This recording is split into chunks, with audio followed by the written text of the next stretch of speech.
2010లోనే విడాకులు మంజూరయ్యి విడాకులు ఇచ్చినటువంటి కల్పన, ఒక కూతురు కూడా ఉన్నటువంటి కల్పనకి ఈరోజు భర్త అనే పేరు ఎందుకు వస్తుంది? సింగర్ కల్పన రెండో పెళ్ళి ఎప్పుడు చేసుకున్నారు? రెండో భర్త అసలు ఏం చేస్తూ ఉంటారు? ప్రభాకర్ ప్రసాద్ అనేటువంటి వ్యక్తి బ్యాక్గ్రౌండ్ ఏంటి? ఇలాంటి విషయాలన్నీ వీడియోలో మనం క్లియర్గా మాట్లాడుకుందాం. అంటే దూరపు కొండలు నునుపు అని తెలుగులో ఒక సామెత ఉంటుంది, మీరు వినే ఉంటారు. ఎదుటి వాళ్ళని చూసి వాళ్ళ జీవితం ఎంత బాగుందో అని వాళ్ళలో ఒక్కరోజైనా బతికి చాలని మనం అనుకుంటూ ఉంటాం. అలాంటి సెలబ్రిటీ స్టేటస్ మనకెప్పుడు వస్తుందో అని చాలాసార్లు ఎదుటి వాళ్ళని చూసి అందరూ అనుకునేటువంటి మాటలు ఇవి. అయితే వాళ్ళ జీవితాల్లో కూడా కష్టాలు ఉంటాయని, వాళ్ళ మనసు లోతుల్లోకి వెళ్ళి చూస్తేనే తెలుస్తాయని, కనిపించేదంతా మెరుపు కాదని, కనిపించని మరకలు ఆ మెరుపుల వరకు ఎన్నో ఉంటాయని దూనపు కొండలు నునుపు అనేటువంటి సామెతను దీనికోసం వాడుతూ ఉంటారు. సింగర్ కల్పన జీవితాన్ని చూస్తే ఆ సామెత గుర్తొస్తుంది నాకు కూడా. ఆమెనేదో అవమానించో లేకపోతే హేళన చేస్తూ అంటున్న మాటలు కాదు.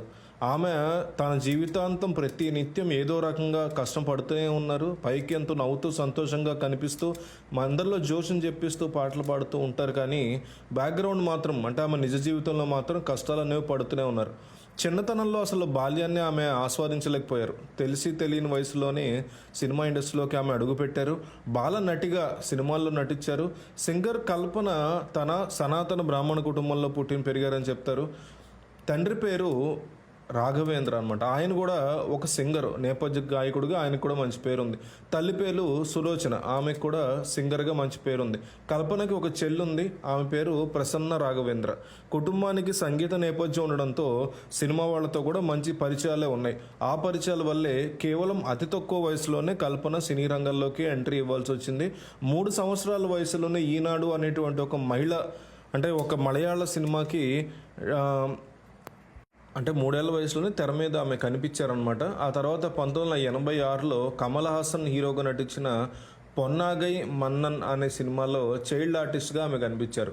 ఆ తర్వాత బాలయ్య, పాత హీరో బాలయ్య హీరోగా నటించినటువంటి విశ్వనాథ్ డైరెక్ట్ చేసినటువంటి సీతారాముల కళ్యాణం మూవీలో రాళ్లలో ఇసకల్లో అనేటువంటి పాటలో కూడా ఆమె చైల్డ్ ఆర్టిస్ట్గా ఆమె కనిపిస్తారు ఆ పాటలో. సో విఠలాచార్య దర్శకత్వంలో వచ్చిన కామాక్షి కటాక్షం సినిమాలో కూడా ఆమె చైల్డ్ ఆర్టిస్ట్గా నటించారు. సో మొత్తం మీద తెలుగు, తమిళ్, మలయాళ, కన్నడ సినిమాల్లో 30 సినిమాల వరకు చైల్డ్ ఆర్టిస్ట్గా కల్పన నటించారు. వాస్తవానికి చైల్డ్ ఆర్టిస్ట్గా నిలిచిన తర్వాత ఆమె నటన వైపే మొగ్గు చూపిస్తారని అందరూ అనుకున్నారు ఫ్యామిలీలో. కానీ కల్పన మాత్రం సంగీతంకే ప్రాధాన్యత ఇస్తూ తన రూట్ని మార్చుకున్నారు. చైల్డ్ ఆర్టిస్ట్గా ఒకవైపు నటిస్తూనే ఇంకోవైపు తల్లిదండ్రులు చేసేటువంటి స్టేజ్ షోల్లో పాటలు పాడుతూ ఉండేవారు కల్పన. తల్లిదండ్రులు ఇద్దరు స్టేజ్ సింగర్లే. దాంతో 6-7 ఏళ్ల వయసులోనే వాళ్ళతో కలిసి ఏమాత్రం బెరుకు లేకుండా పాటలు పాడి అందరినీ ఆశ్చర్యపరిచేవారు. సినిమాల్లో వరుసగా ఆఫర్లు వస్తున్నా కూడా సినిమా షూటింగుల్లో వాడేటువంటి లైటింగ్లో ఆమెను తెగ ఇబ్బంది పెట్టడంతో నేను సినిమాలో నటించినట్టు తల్లిదండ్రుల వద్ద అంటే నటిస్తాను అని చెప్పి చాలా స్ట్రాంగ్గా, అంటే ఇంట్లో వాళ్ళేమో యాక్ట్ కంటిన్యూ చేయంటే లేదు నేను నటించడం మానేస్తానని చెప్పి బెట్ చేసి మరీ ఆమె నెమ్మదిగా సింగర్ అయ్యారు. ఆ రకంగా ఆమె నటిగా కెరీర్కి గుడ్ బై చెప్పి సింగర్గా ఎదిగారు. సో 6-7 ఏళ్ల వయసు నుంచే పాటలు పాడిన తర్వాత ఆమె ఎన్నో మైలురాళ్ళు ఎదుర్కొంటూ, ఎన్నో రికార్డులు ఎదుర్కొంటూ ముందుకెళ్లారు. సంగీత ప్రపంచంలో కల్పన గారికి రాక్షసి అనేటువంటి పేరును పెట్టారు. ఆ పేరుని ఎందుకు పెట్టారంటే ఎంత కష్టమైన చరణాలతో ఉన్న పాటనైనా ఇవ్వండి, ఆమె అవలీలగా పాడేయగలరనమాట. ఎలాంటి కష్టమైన పాటనైనా సరే అలవోకగా పాడేటువంటి సత్తా ఉన్నామా. ఎస్పెషల్లీ బ్రెత్లెస్ సాంగ్ని చాలా ఈజీగా స్టేజ్ మీద పడతారు. అందుకే ఒకసారి ఎస్పి బాలసుబ్రహ్మణ్యం ఆమెకి ఆ పేరు ఇచ్చారనమాట. సో అందుకే ఆమెని రాక్షసి, గాన రాక్షసి అని ముద్దుగా పిలుచుకుంటూ ఉంటారు. 13 ఏళ్ల వయసులోనే సింగర్గా పాటలు పాడడం మొదలుపెట్టిన కల్పన ఇప్పటి వరకు 3000కి పైగా పాటల్ని ఆమె పాడుకుంటూ వచ్చారు. స్టేజ్ షోల గురించి అయితే ప్రత్యేకంగా చెప్పగలరు. తెలుగు, తమిళ, మలయాళ, కన్నడ అన్ని భాషల్లో ఎక్కువగా పాటలు పాడారు. పరభాష సాహిత్యం గురించి తెలుసుకోవాలనుకుంటూ స్పానిష్, అరబిక్, ఇటాలియన్ ఇలాంటి భాషలను కూడా ఆమె నేర్చుకున్నారు.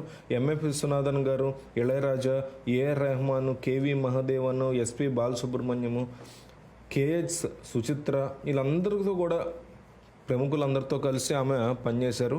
పాటల్ని పాడారు. టీవీ షోల ద్వారా, సినిమాల పాటల ద్వారా ఇప్పటికీ కూడా తెలుగు సినిమా ప్రియులకి ఎప్పుడూ టచ్లోనే ఉంటారు ఈమె. అయితే ఆమె వ్యక్తిగత జీవితం మాత్రం ఎప్పుడు సాఫీగా లేదని చెప్పుకోవాలి. 1980వ సంవత్సరం మే 8వ తారీఖున ఆమె జన్మించారు. 25 ఏళ్ల వయసులోనే ఆమెకి పెళ్ళయింది. అయితే పెళ్ళయి ఒక పాప కూడా పుట్టినటువంటి 3-4 సంవత్సరాలకే ఆమె వైవాహిక జీవితంలో కలతలు మొదలయ్యాయి. 2010 సంవత్సరంలో భర్తకి కల్పన గారు విడాకులు ఇచ్చారు. పరస్పర అంగీకారంతోనే ఆ విడాకులు మంజూరు అయ్యాయనేది వాస్తవం. ప్రతిరోజు భర్త వల్ల నరకం అనుభవించే కంటే జైల్లో అంటే ఉండడం, విడిపోవడమే బెటర్ అనేటువంటి ఫీలింగ్లో మొదట అనుకున్న తర్వాత ఆమెలోని ఆత్మస్థైర్యం సన్నగిల్లుతూ వచ్చింది. పాటలు పాడడానికి అప్పట్లో ఛాన్స్ కూడా పెద్దగా రాలేదు. సో కూతురి భవిష్యత్తు గురించి బెంగ పెట్టుకున్నారు ఆవిడ. ఆత్మహత్య శరణ్యం అనుకుని ఆమె ఆ దిశగా కూడా ప్రయత్నాలు చేశారు. ఆ టైంలోనే సింగర్ చిత్ర ఆమె లైఫ్ని ఒక మలుపు తిప్పారని చెప్పుకోవాలి. నువ్వు ఆత్మహత్య చేసుకోవడానికే పుట్టావా, నువ్వు జీవితంలో పోరాడాలని ఉంటే కనుక ప్రయత్నిస్తూనే ఉండు జీవితాంతం. ఏమాత్రం కూడా నువ్వు ఆ అవకాశాలు అనేవి వెతుక్కుంటూ రావు, మనమే అవకాశాలు వెతుక్కుంటూ వెళ్ళాలి అని చెప్పి మా టీవీలో స్టార్ సింగర్స్ పోటీ జరుగుతోంది, నీ ప్రయత్నం నువ్వు చెయ్యి అన్నారు. నీ కూతురు కోసమైనా నువ్వు బతకాలి అంటూ చిత్రమ్మ హితబోధ చేయడంతో ఈరోజు కల్పన ఇంకా బతికున్నారన్నది వాస్తవం. అప్పటికి ఆమెకు అసలు మలయాళమే రాదు, అయినా కానీ ఆ పోటీల్లో పాల్గొన్నారు. కసితో ఆ పోటీల్లో పాల్గొన్నారు. ఆ పోటీల్లో గెలిస్తే ₹1 కోటి విలువైనటువంటి విల్లాన్ని ఇస్తామన్నారు.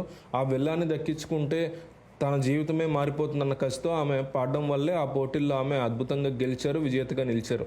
ఇక అక్కడి నుంచి కల్పన కెరీర్ మళ్ళీ ఊపందుకుందనమాట. సో 2021 సంవత్సరంలో కల్పన పేరు మళ్ళీ వార్తల్లోకి ఎక్కింది. సింగర్గా బిజీ అయిపోయారు ఆమె.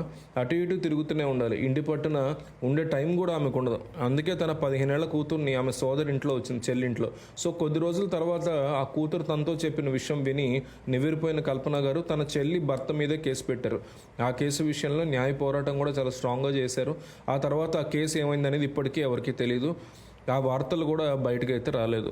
తాజాగా ఆమె మరోసారి ఆ యత్నం చేయడం అనేది ఆమె గురించి మళ్ళీ ఎన్నో రకాల వార్తలు షికారు చేస్తున్నాయి. అయితే కల్పన 2010లోనే భర్తకు విడాకులు ఇచ్చారన్న సంగతి అందరికీ తెలుసు. కానీ ఆమె మరో పెళ్లి చేసుకున్నారన్న విషయం మాత్రం ఎవరికీ తెలియదు. సినీ ఇండస్ట్రీలోని వారికి కూడా ఈ విషయం చాలామందికి తెలియదు. ఆమె వాస్తవానికి బ్రాహ్మణ కుటుంబంలో పుట్టిన ఆమె క్రైస్తవ మతంలోకి మారిపోయారు.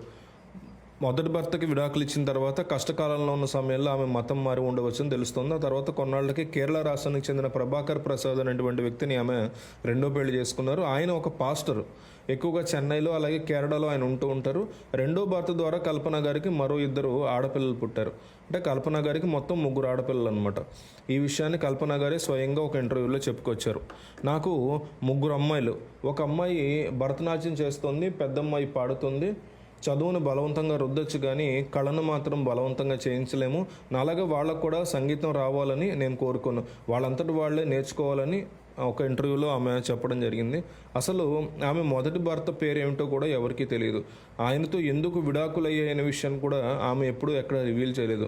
కష్టాలు పడ్డానంటూ చెప్పుకొస్తుంటారు కానీ ఆ మొదటి భర్త ఎలా కష్టపెట్టాడు, అసలు అతను ఎవరు, ఏం చేస్తే ఆమె విడాకులు తీసుకున్నారనే విషయాన్ని మాత్రం ఆమె ఎప్పుడు ఎక్కడ చెప్పలేదు. రెండో పెళ్ళి ఎప్పుడు చేసుకున్నారు, ఎవరిని చేసుకున్నారు అనే దాని గురించి కూడా ఆమె ఇన్నాళ్ళు సీక్రెట్గానే దాచిపెట్టారు. రెండో భర్తకు సంబంధించినటువంటి ఒక్క ఫోటో కూడా ఆమె ఇప్పుడు వరకు బయట ఎక్కడ పెట్టలేదు. కనీసం ఆమె సోషల్ మీడియా హ్యాండిల్స్లో కానీ ఎక్కడ రెండో భర్త ఫోటోని ఎప్పుడు ఆమె పోస్ట్ చేయలేదు. ఈ విషయాన్ని ఆమె ఎందుకు దాచారనే దాని గురించి ఆమెకే తెలియాలి. రెండో భర్త యొక్క వ్యక్తిగత గోప్యతకి భంగం కలగకుండా ఆమె పని చేసి ఉండొచ్చు అనుకోవచ్చు. ఆమె ఇలా ఒక దారుణ నిర్ణయం తీసుకోవడంతో సినీ ఇండస్ట్రీ మొత్తం ఒక్కసారిగా ఉలిక్కిపడింది. ఒక పక్కేమో వాళ్ళ అమ్మ ఏముంటుందంటే, మా అమ్మ ఇట్లా తను చంపుకోవాలనుకోలేదు, వేసుకోవాలనుకున్న మాత్రలు ఎక్కువ వేసేసుకుంది, డాక్టర్ ఇచ్చిన మందులే, అది ఓవర్ డోస్ అయ్యి ఇట్లా జరిగింది తప్ప ఆమె కావాలని చేయలేదు, ఆమె తాను చంపుకోవాలనుకోలేదు అంటుంది కూతురు. తల్లేమో నాకు నా కూతురికి గొడవైంది, కేరళ నుంచి రమ్మంటే నా కూతురు రావట్లేదు, అందుకే ఇలా చేశాను, నన్ను నేనే చంపుకోవాలనుకుని ఎక్కువ ట్యాబ్లెట్లు వేసుకున్నాను. ఆవిడ చాలా క్లియర్గా మీడియాకు ఒక వీడియో పెట్టారు, ఆ వీడియోలో కూడా చెప్పారు. సో ఏది నిజం ఏది అబద్ధం అని తెలియని టైంలో ఇది కథ ఇప్పుడు వరకు ఉన్న సమాచారం ప్రకారం.